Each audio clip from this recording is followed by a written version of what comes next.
Right, it's Sunday the 6th, I think, guys. And I'm just going to put my gloves on because I am indeed going to get the rest of these potatoes that I said on another video into the ground. Roy is going to be taking some of them and popping them in a wee spare bit down his plot, which I will show you at a later date. But this one here's for Beverley. Hi Beverley, sweetheart.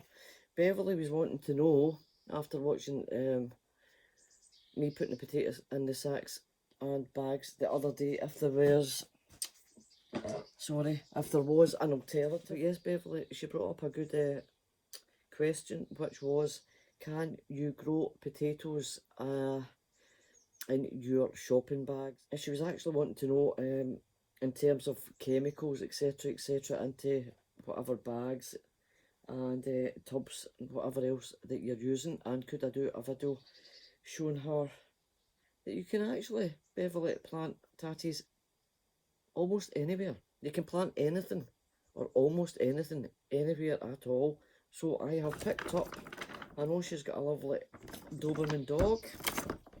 I don't know if you use this, Beverley. If you do use this, guys, then I have cut the top off of this, Beverley, and I have put some holes in the bottom. So we will be putting some potatoes in this, nice and thick and sturdy. She wanted to know about shopping bags, so I'll just move this out of the way. This is basically a long life shopping bag from one of our shops called Evan 2, and as you can see, it's really sturdy, and this one has also got handles, so we're going to be, it's quite a large one. You don't actually need to use bags as large as this. Obviously, if you use smaller things that I'm going to show you in 2 seconds, you won't get as much of a harvest as a yield.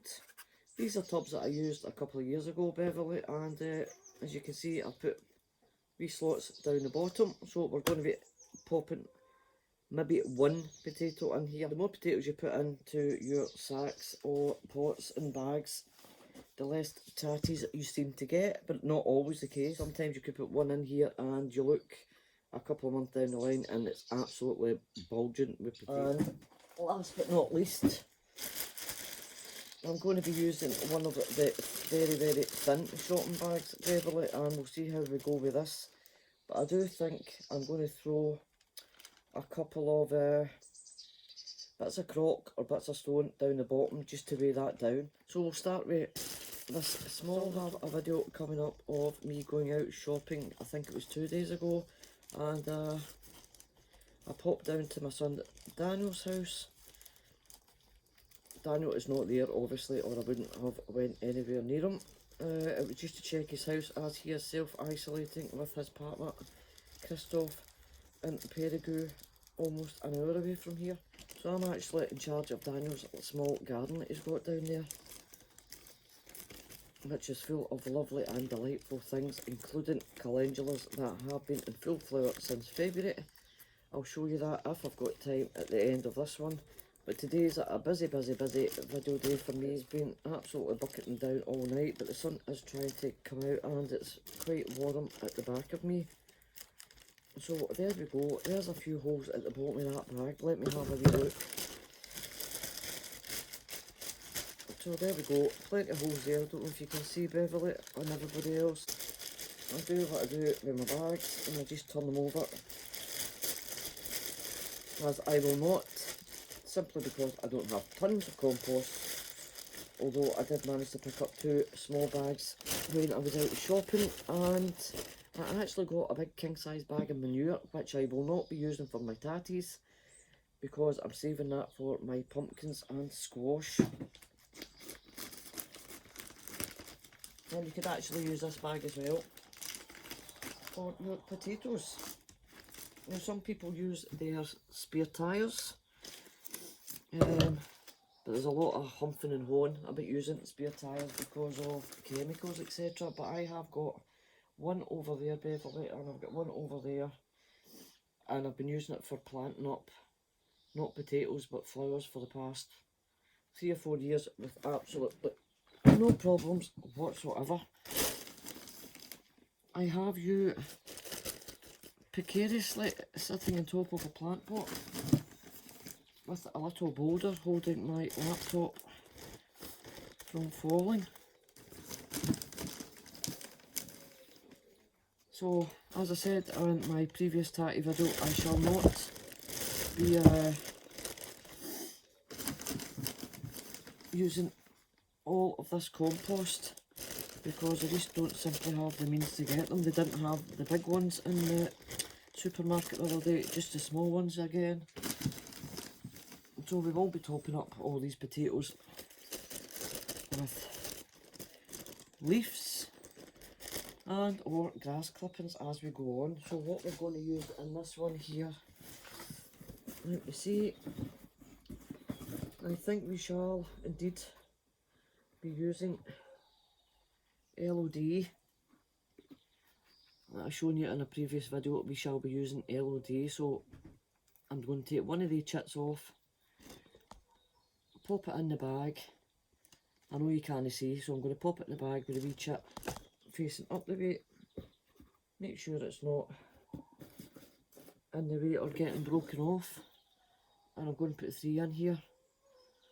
So there we go, there's number 2 in the middle. That one, the same as the other one. I can use that if I want, but I've got too many potatoes left. And as Grumble said from a grumbleweed, just get them chucked in wherever. So we have 3 in there. Just take my word for it, we've got 3 potatoes in there, guys, and then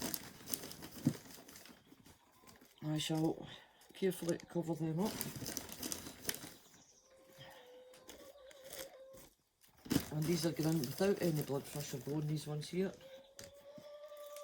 As I'm just going to see how they go, because usually, as I said in my last video, it's jam-packed with potato fertiliser normally, manure, horse manure, and our compost, and then they get a feed as the season goes on. It'll be quite good to see, Beverley, what happens with the shopping bag type. So there we go, Beverley, that's up to about there. And you can sit this in your patio, or if you've got a wee veranda, you can also sit that in a veranda. I'm going to, not at this moment, but it will in time be sat on a spare slab that we've got lying about. And that's one bag. I'm going to move quickly on to this pot here. Now, if you give me 2 seconds, I will try and find my blood fishing bone for this one. And there we go, we'll get blood fishing bone for this tatty. Holes in the bottom of this small pot. I don't know what size it is. Maybe somebody can let me know. Just a pot to me. So, mother of God. So, there we go. Compost in there, and I said I was going to put one potato in there, but what I'm actually going to do, because I'm using Violetta in here, the wee purple fingerling ones, that one's just starting to chit, that one's chitted, so I'm going to pop 2 in this bucket or pot. But yet again, you can't just put 1 potato in there and it'll give you more, but the wee fingerling ones, they tend to get quite a few from each tatty, so I don't think this will be a problem. Now, instead of mixing the bottom of the compost with the blood fish and bone, I'm actually going to sprinkle it at the top, not the top of the potatoes. So I'll put some compost in there, the 2 fingerlings, then I've covered it again with more compost, put a little bit of blood fish and bone on the top, then some more compost on the top, and give the blood fish and bone, let me see, I'll show you.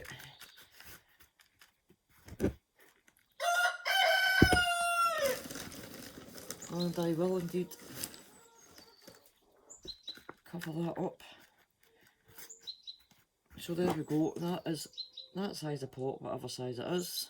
2 fingerling Violetta potatoes in there, blood fish and bone, and I'll show you what I do normally with the blood fish and bone in the next bag. Now I'll have to look back because come the end I'll probably have forgotten exactly what I have popped in the bags. Right, this has got holes in it. I've already pierced it prior to me putting the video on. I'm going to set this in the ground, guys. Now, this is a very good sturdy bag. And I shall pop in my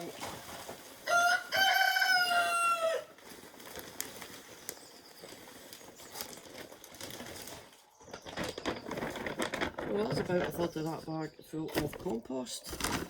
And what I usually do in a normal year is get some blood fish and bone in here, along with some stinky tatty fertiliser, which works a treat. Then I bring it down and I mix it all together.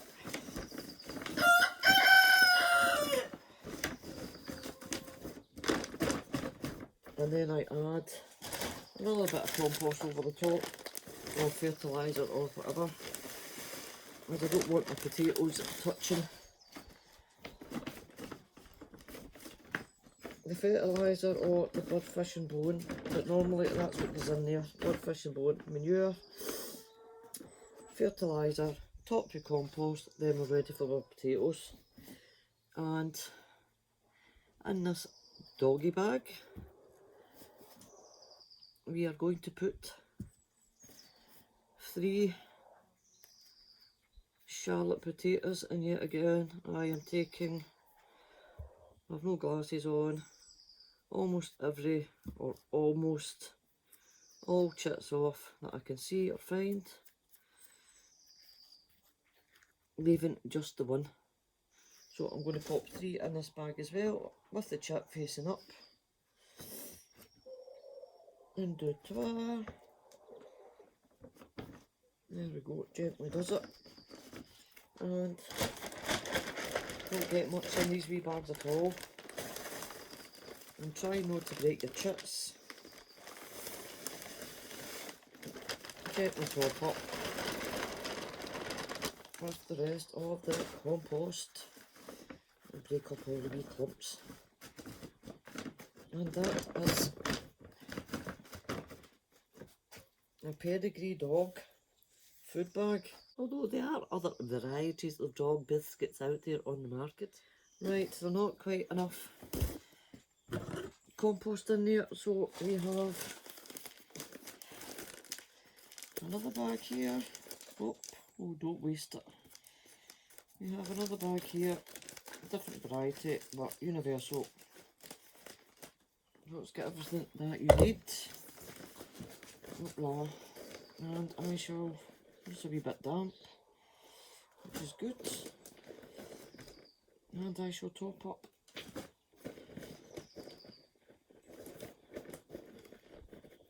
this bag. Again, not full. I'll show you these bags at the end, guys. That's just over half full, that bag. But we'll see how this one does, because this one is really is quite a thick bag, and it should work a treat, guys. So there we go. We've got that much of compost, 3 Charlotte potatoes in there, covered up nicely. Pop them down on the side.